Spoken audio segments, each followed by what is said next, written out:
anyways, you'd come back for the Wednesday, and then that's when everyone started to be like really like, okay, here's the pitches that have to like go through, and that's why people are staying late because sometimes like if things are like, I don't know, that's not good or whatever. But I had a predicament there, which was crazy, John. It was so funny because it was like Lorne said, I think we want to have some of the other wrestlers come in, and utilize some of their popularity and have them like, hit each other with a chair or something like that. And I was like, oh, that ain't gonna go over, because to them, like, if you have a storyline where you're hitting someone with a chair, it's serious. They're not gonna like just go on and goof at SNL with that. And then like, I told The Rock, like, oh, he wants to, do all this stuff with these other wrestlers, and he's like, okay, well, that's fine, but we're not gonna, I'm not gonna fucking get involved in any kind of physicality or our storylines. So I called up Vince and I said, like, well, we got a problem here, because Lorne was like really kind of insisting on that. So Vince came down with like Mick Foley, Triple H, and the Big Show, and they're like, okay, well, what are we gonna do? And so Vince is gonna meet with Lorne, and Vince is already so fucking weird. He loves when things are falling apart. He loves chaos.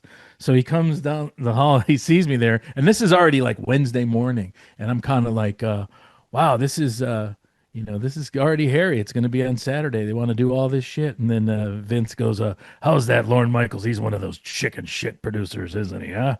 And I'm like, I don't know what that means, but so we go into this meeting. It's me, Lorne, Vince, and Sandy Wernick, this like huge agent, and we're sitting there, and at the time I didn't think anything of this, but Lorne was like eating, he had his lunch there on like a plate, and Vince was like, he's going to me like fucking, he's eating now, it's a real power move, and I'm like, whatever. But then when I think about it, it was like a, he's eating in front of everyone, and then so right when he starts to speak, Vince just leans over and goes, "You gotta eat now."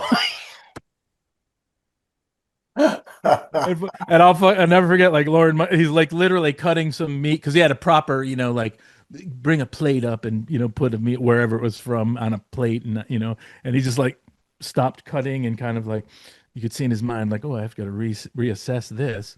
And so he's talking. I think it might be good. We're going to have some of the guys come in and do something like this and utilize the whole thing, the spectacle of the ratings and stuff. And then it was St. Patrick's Day, and there was these cloverleaf stickers for some reason on. We were sitting at like at like there's a huge coffee table on the couch, and that's in his desk's over there. So we're all sitting around this coffee table, and Vince takes one of the cloverleaf stickers and puts it on his nose and just gets real close to Lauren's face like that. And Lauren again like stops, and I'm just like, oh, what the fuck is going to happen? This is fucking crazy. And he's just like staring at him with this cloverleaf on his nose, like with this insane look. And Lauren just was like, kind of like in wrestling, we call it the no sell, like, I don't see you, and then Dandy Warnick saying some stuff. And I'm like, so I started going like, well, I think maybe if we could do like an opening thing with the wrestlers, but not really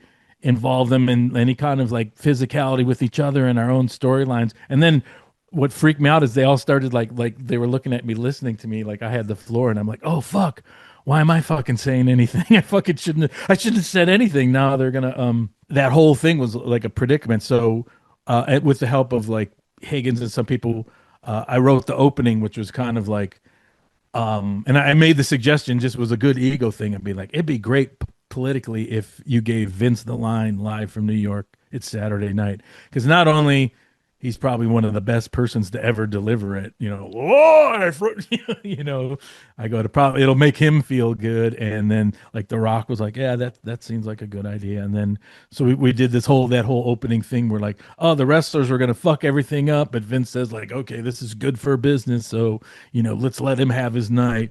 And then we did the thing where like, oh, but in the meantime, I'll beat up this guy, which ended up being like Michael Schur in the Yeah, let me go through the summary here. So okay.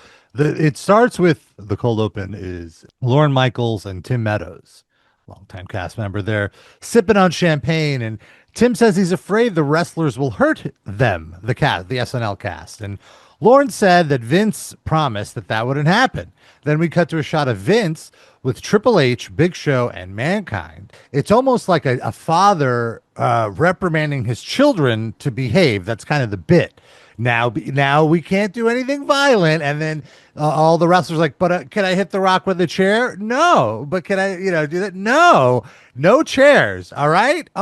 Big Show, what's that behind you? Nothing. Turn around. He's holding a chair. It gets a good laugh. No, that was fun because that was actually my idea because I thought like this fucking guy's so big he can hold a whole entire folding chair behind his back like like he's hiding it and like what do you got? Nothing, and then like that's how fucking big he is. And then there's some really good comedy here. Vince tells them they need to be on their best behavior, and maybe one day, Mick, you could host SNL. Triple H asks, "Me too?" Of course. Big Show asks, "Me too?" Maybe not. And then he does the live from New York. It's Saturday Night line. We get the intro. I'm blown away at how much more lo-fi the intro was to SNL 25 years ago. Now it's like so. It seems like it hasn't evolved much, but when you look back, it's like, wow, these are just still shots with, different saturations on them. And now it's like full on, like a filmed mini movie, the intro. Well, yeah, most of that shit you do back then, like, ooh, we'd take, oh, how cool you did this, and now like a toddler does it on a pad. Oh, different looks here. Yeah, you You know what I exactly mean? like Send it's it basically drone. it's Yeah, like the most basic iMovie effects, yeah, essentially. yeah. Why not? I miss that. I tell you, by the time that thing was over, that was like my job was done because I didn't even like. It just seems like okay, it's just the opening. It just worked. It's fine. You know what I mean? It was colorful. Yeah, everyone got over good. The wrestlers were fine, but that whole fucking thing over those days of just like, what are we gonna do? He wants this, and writing it and getting all those guys together, which they're great. They're easy. Like, what's our line? Like the wrestlers were so used to live TV, but it's kind of weird. Like looking at it, like, fuck, okay, it's just an opening. It's fine. You know what I mean? It's not like particularly. It just worked, and it was like, and by the time Vince said that, I was like, oh, thank God, you're just that's kind of like, but it's like being at Conan too. A lot of things you're just sweating shit live for like even the dumbest shit because you're just like, here's someone in a costume and oh, the fucking ear fell off. Oh, fuck, it takes the momentum out of it. Or fuck, I'm sure you've been in bits where you're like looking at for the cue cards, and if you just like kind of don't find the cue cards immediately, like if you look at a sketch, like having to have altitude, and you're just like, where's the cue card? It's like losing altitude, like sketch immediately 30% less funny and effective just because you looked so in, and then someone who wrote that, like, well, it was written good, but the execution, that's always the thing you learn about sometimes writing the bit, like, well, whatever. And even when I think of that whole bit written out, that whole thing, it's fucking terrible in the sense of like, but you just had to do it. Like,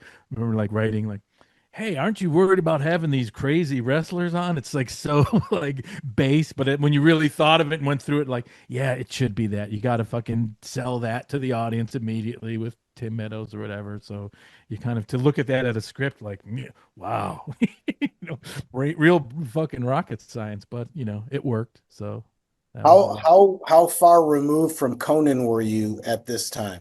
5 months, Oh, wow. So, something like that.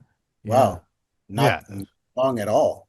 it's No. like Yeah. October to March, right? Yeah, on the road, like left and immediately because I had plans to go to California, and then I got sideswiped by just Vince McMahon was the last like I produced the segment he was on like one of my last days there, and he's like recruited me, and I'm just was like, At Conan, yeah, you didn't actively pursue it? no, it's fucking crazy. Watch episode 1 of Tales from the Attitude Era.